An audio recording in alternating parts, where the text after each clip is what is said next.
नलिन, दो सवाल। पहला ये कि जो कुछ हो रहा है वहां पर पिछले 40-42 दिन से, उस पर अभी तक सरकार ने कुछ कहा क्यों नहीं? और दूसरा ये, इसका मतलब जो भी आप कह रहे थे बातचीत से सुलझा लेंगे, अब तो आपकी सारी डिप्लोमेसी फेल हो गई ना, कि वहां जाकर हिंसक झड़प में हालात तब्दील हो गए। मैंने बड़े ध्यान से सुना।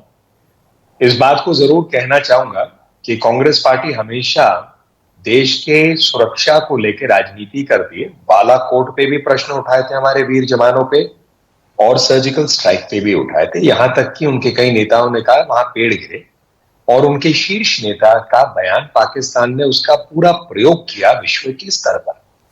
लेकिन वो अपनी जगह है, ठीक है, एक राजनीतिक दल है, वो राजनीति कर सकते हैं।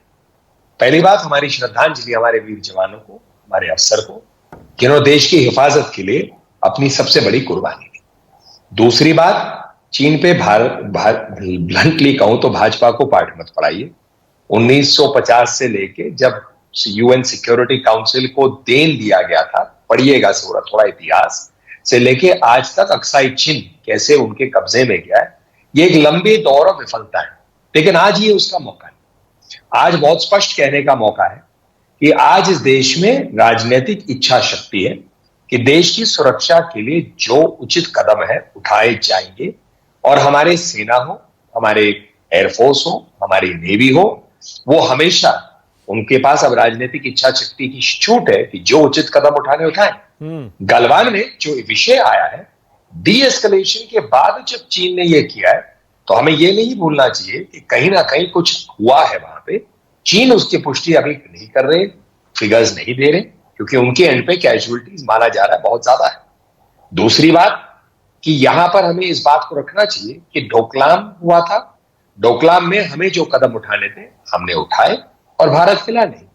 तो मैं इस बात को इतना ही अंत करूंगा कि राष्ट्र की सुरक्षा के लिए देश आश्वस्त रहे, सरकार को भी लेकर और हमारी सेना को। ओके नलिन कोहली, आप कह रहे हैं चीन नहीं बताएगा, और आप बिल्कुल सही कह रहे हैं, चीन नहीं बताएगा। आप बिल्कुल सही कह रहे हैं, चीन नहीं मानेगा उसका क्या नुकसान हुआ है, क्या नहीं हुआ है। मैं तो कह रहा हूं तो फिर सरकार को बता देना चाहिए। भारतीय सेना का बयान यह तो कहता है कि चीन की तरफ भी कैजुअलिटीज हुई हैं, तो सरकार और आर्मी, हमारी सेना, ये क्यों नहीं बता देते? क्योंकि ये तो फायरिंग का मामला नहीं है, आमने सामने की लड़ाई हुई है, डंडों से, पत्थरों से, गुत्थम गुत्था से हाथापाई हुई है, उसमें मारे गए हैं जवान। तो आप ही बता दीजिए चीन की तरफ कितना नुकसान हुआ है अगर हमारे 3 जवान शहीद हुए तो। मैंने बहुत स्पष्ट कहा मानव कि ये जो जानकारियां जो भी हो, उचित जानकारी उचित समय पे आएगी। यदि आप याद रखें तो हमारे सेना ने ही सारी जानकारियां दी थी, एयरफोर्स ने दिया था बालाकोट के बाद। तो उचित समय पे जब उन्हें लगेगा कि जो बात कहनी है वो जरूर कहेंगे, और क्यों नहीं कहेंगे। पर लेकिन इस वक्त ये क्या राजनीति करने का समय है? लेकिन आपकी डिप्लोमेसी तो नलिन कोहली फेल हो गई ना, ये तो मान लीजिए ना। आपने चीन के साथ आपने रिश्ते सुधारने की लाख कोशिश की।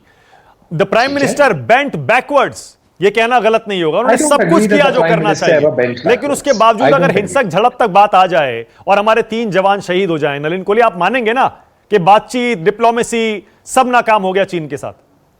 देखिए, फर्क 2 चीजें हैं। पहली बात है कि मैं आपको इतना ही कह सकता हूं कि prime minister hasn't bent backwards in any case.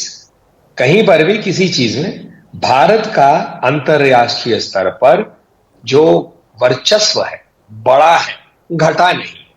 और इसके लिए अगर मुझे क्या कहना है, आप सिर्फ पुरानी बातें देख लीजिए और 2014 से आज तक देख लीजिए, भारत का एक फर्क हुआ है उसकी इंटरनेशनल स्टैंडिंग।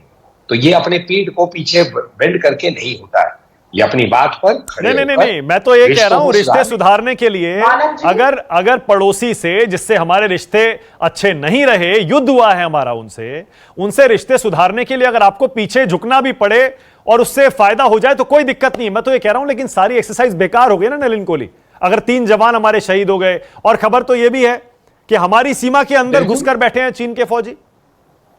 बिल्कुल, इसीलिए तो इसके लिए जो जो कार्रवाई करनी है वो की जा रही है। इसीलिए भारत की तरफ से भी तो एस्केलेशन हुआ है, हमने उचित फोर्स वहां भेजा है, जो रिपोर्ट्स मीडिया ने ही दी है। और मैंने आपको डोकलाम का भी कहा था, डोकलाम में तो लंबा एक चला था स्टैंड ऑफ, उस समय रोज प्रश्न नहीं पूछे जाते थे क्या? और उसके बाद क्या फिर ये नहीं हुआ कि भारत को जो उचित कदम उठाने थे वो कदम उचित ही निकले? ओके, एक